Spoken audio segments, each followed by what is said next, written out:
Hello, today I'm talking about Jim Carrey. He's a famous actor and humorist from Canada. You might know him for his movies of Ace Ventura or The Mask. But today we're going to talk about its work in the arts, the contemporary arts.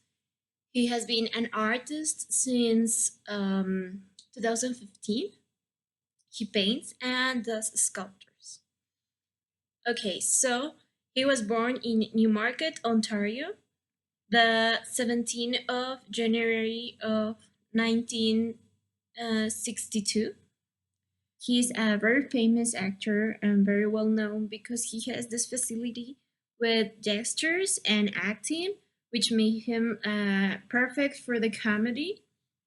It attracted and satisfied millions and millions of viewers with their movies, but he's also compared to a very famous comedian who was Robin Williams. I don't know if you remember, Robin Williams was also a very loved, very funny comedian. But just as him, Jim Carrey and Robin Williams deal with depression. Robin Williams actually, Committed suicide. as a few years ago, and Jim Carrey has been in some difficult situations approximately since 2014. So he was born in a poor family. When he was 15, his father lost his job, and he needed to drop school and help maintain the family. So he went on and worked in a factory of wheels, which was very hard for him, but that didn't stop him of achieving his dreams, which was being a comedian. So at night, he participated in these comedian shows at bars or at clandestine places. Later on, he was discovered in Hollywood when he moved to LA, and then started his acting career. Everything was okay, everything was alright. He made some really great movies. I recommend you to see it. But he always carried this depression and these memories of his difficult years with his family, being poor, living in the car. This difficulted a real relationship later on. He had two marriages and then a bunch of girlfriends, in which the last one was very important for us because she was named Catriona White. She actually committed suicide in 2015 when she took various pills that were prescribed to Jim Carrey. In the note that she left, she blamed Jim Carrey for the difficult relationship that they sustained, and that's why she committed suicide. Jim Carrey was later on processed by the family of Katrina White in demanding that he was the one to blame for Katrina's White suicide. Any judge found him guilty, so he was free of that, but he entered in this great depression, and he could no longer sustain having a Hollywood life, so he went for art therapy, which was so marvelous for him, and he started making these paintings and sculptures that we're gonna see. So the historical, social, and cultural context. Historical, we're talking 2000s, 2010s, 20s almost. And this is modern time. We have all this technology, all this social pressure that is more evident nowadays. Everybody's watching over you, especially if you're a Hollywood star. So this social context that was all over him, and then the suicide of his girlfriend that put him even more social pressure on him, made him go apart and make art with that, with those emotions that he was living. The cultural context, he was poor, but he's enjoying of this perfect American life. He's rich, he has a big house, he has no problems paying the bills right now because of all of the revenue that became from the movies and series that he either produced or participated in. And he had the medias of taking art therapy. So this is everything that pushed him into art, and his art is, I think, a really good example of the modern stressed man. And many other artists have been copying him.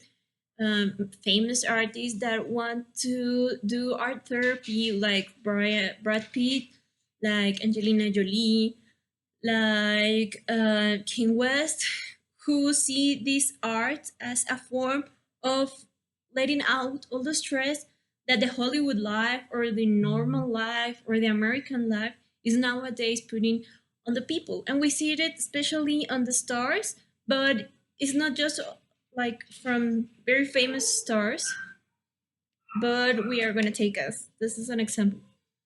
So, as I already introduced, his work has been from various paintings to sculptures. He also likes to work with clay.